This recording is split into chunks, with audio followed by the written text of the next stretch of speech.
ابھی ذکر ہو گیا ہے، وہی آپ نے ماشاءاللہ بڑی اچھی بات کر دی کہ وہ سکوت اختیار کرنا چاہیے۔ میرا بھی وہی سوال تھا، پہلا وہی کر دیتا ہوں کہ جن آیات میں ہمیں کہا گیا ہے، روکا گیا اللہ کی طرف سے کہ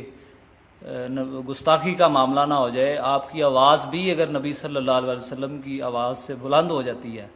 تو گستاخی ہو جائے گی اور آپ کے اعمال ضائع ہو جائیں گے اور ہمیں پتہ بھی نہیں چلے گا۔ اس میں اب میں گستاخی معاف بعض دفعہ محسوس کرتا ہوں، آپ کی ماشاءاللہ ہمیں اللہ نے رہنمائی عطا فرمائی ہے، ہم بڑے خوش قسمت ہیں، خاص طور پہ جب آپ قرآن پڑھتے ہیں، مجھے سچی بات ہے بڑا ایمان میں اضافہ ہوتا ہے۔ لیکن بعض دفعہ ایسا لگتا ہے کہ جیسے نبی صلی اللہ علیہ وسلم،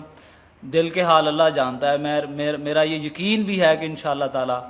جو ایمان کی سٹیج اللہ نے آپ کو عطا فرمائی ہے وہ کم لوگوں کو ملی ہوگی، میرا یہ یقین ہے۔ لیکن کبھی یہ خیال گزرتا ہے کہ شاید وہ تقریر کی روانی میں آپ کچھ ایسا کہہ جاتے ہیں یا ہو جاتا ہے جس سے یہ لگتا ہے کہ شاید یہ سرکار کی شان کے مطابق الفاظ نہیں ہیں، یا وہ ہمیں سمجھانے کے لیے آپ کہہ رہے ہوتے ہیں۔ تو اس لیے اس پہ تھوڑا سا یہ کر دیں کہ اگر بندے کی نیت 100% ہی صحیح ہے لیکن زبان سے ایسے الفاظ نکل جائیں جو نبی صلی اللہ علیہ وسلم کی شان کے مطابق نہ ہوں تو وہ گستاخی گنی جائے گی یا اس میں اللہ پاک معاف کریں گے۔ دوسرا سوال میرا یہ ذرا موجودہ دور کے بارے میں ہے کہ میں سمجھتا ہوں جتنا اللہ پاک نے آپ کو نام دیا ہے، آپ کو علم دیا ہے اللہ نے، یہ جو ہمارا سیاسی سیٹ اپ ہے، پولیٹیکل لوگ جو ہیں، ان کو میں یہ سمجھتا ہوں کہ آپ کو ضرور بلانا چاہیے، بڑے بڑے جو ہیں۔ اس بات پہ کیا آپ یہ ذمہ داری محسوس اپنی نہیں کرتے کہ اس دور میں یہ جو اسلام کو بدنام کر رہے ہیں اور یہ جو عجیب عجیب سی توجیہات پیش کرتے ہیں ماڈرن، میں یہ سمجھتا ہوں، میں آپ کو اپنا قائد مانتا ہوں، دینی قائد مانتا ہوں، دنیاوی قائد مانتا ہوں، میں یہ سمجھتا ہوں کہ آپ کو ایک دفعہ ان کو بلا کے، 2 دفعہ بلا کے، 4 دفعہ بلا کے، کم از کم یہ تو کہنے جوگے ہو جائیں کہ ہمارا دین صحیح ہے، ہم صحیح ہیں، لوگوں کو صحیح بتا سکیں انٹرنیشنلی۔ یہ جو ہماری طرف آتے ہیں کہ یہ فنڈامنٹلسٹ غلط ہیں، یہ تاثر دور کرنے کی آپ کوشش کریں، اللہ آپ کو جزا دے۔ اور دوسرا فرمائش ہے تیسری کہ ڈاکٹر ذاکر نائک کا اگر کوئی ارینج کر دیں ایک دفعہ، ہم ماشاءاللہ آپ کے وہ آپ کو پسند کرتے ہیں تو ایک دفعہ پاکستان میں ان کو دعوت دیں، اگر پاسبل ہو تو ہمیں 1-2 ان کے لیکچر سننے کو مل جائیں۔ شکریہ۔ پہلی بات تو یہ ہے کہ اصل میں جو بسا اوقات میرے تقریر کے دوران بظاہر محسوس ہوتا ہے کہ اس میں حضور کا نام آیا ہے اور ہم نے درود نہیں پڑھا، صلی اللہ علیہ وسلم نہیں کہا ساتھ ہی، وہ اصل میں اس پس منظر میں ہوتا ہے کہ اگر میں یہ کہہ رہا ہوں کہ ابو جہل نے کہا ہے محمد تو یہ کیا کر رہے ہو، اب اگر میں یہ کہتا کہ ابو جہل نے کہا ہے محمد صلی اللہ علیہ وسلم تم کیا کر رہے ہو، اب یہ اس کے اندر ظاہر بات ہے کہ ابو جہل تو صلی اللہ علیہ وسلم نہیں کہے گا، یہ تو آپ نے ایڈ کیا ہے نا۔ اور اس سے یہ ہے کہ اس گفتگو کے اندر جو ہے اس کا تسلسل ٹوٹ جاتا ہے،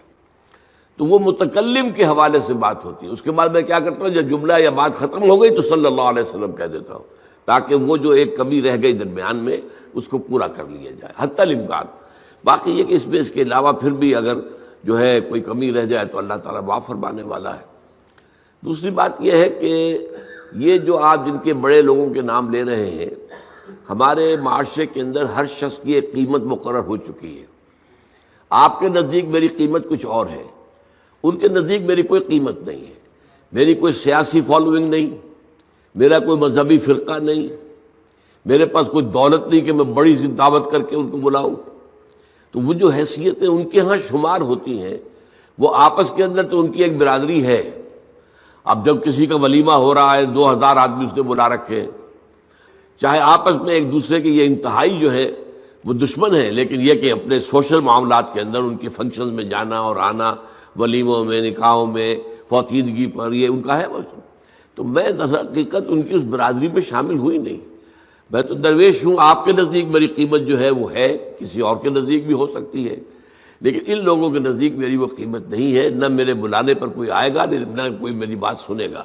ویسے جو میری باتیں پہنچ رہی ہیں ان تک انہیں معلوم ہے، ایسا تو نہیں ہے، وہ اندھے بہرے نہیں ہیں، انہیں معاملہ کہ میری بات کیا ہے۔ اب تنظیم اسلامی جو ہے ایسا نہیں ہے کہ بالکل لوگ جانتے ہی نہ ہوں، اب اس کی ایک حیثیت بن چکی ہے، اس کا ایک مقام ہے، لیکن وہ سننے کو تیار نہیں ہے۔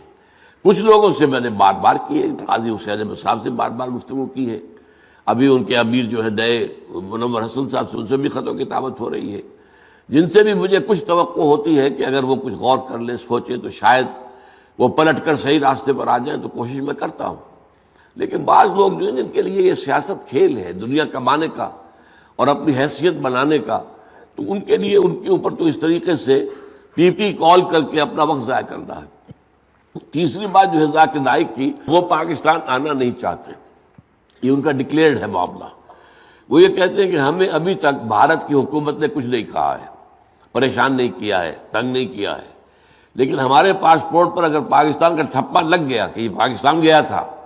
تو پھر اب یہاں مشکوک آدمی شمار ہوں گے، پھر ہمارے لیے مشکلات پیدا ہو جائیں گی۔ اس لیے وہ دنیا بھر میں گھومتے ہیں، امریکہ گئے ہوئے ہیں، یورپ گئے ہوئے ہیں، سعودی عرب تو گویا کہ ان کا ایک بائیں ہاتھ کا سفر ہوتا ہے، ہمیشہ ہمارے ہاتھ گئے ہوئے ہیں۔ دبئی ہے، دبئی سے تو چونکہ ان کی براڈ کاسٹنگ وغیرہ دبئی سے ہوتی ہے، وہاں پہنچ جاتے ہیں۔ اب میرا تو دبئی میں داخلہ بند ہے، میں تو 15 سال سے میں یو اے ای میں داخل بھی نہیں ہو سکتا، ورنہ میرا خیال تھا ایک دفعہ کہ ان سے ملاقات کے لیے میں تفصیل سے ان سے کچھ بات کرنا چاہتا تھا کہ جو کام وہ کر رہے ہیں اس سے اوپر کا ایک کام ہے وہ بھی وہ کریں، لیکن موقع نہیں مل رہا، کہاں ملوں ان سے،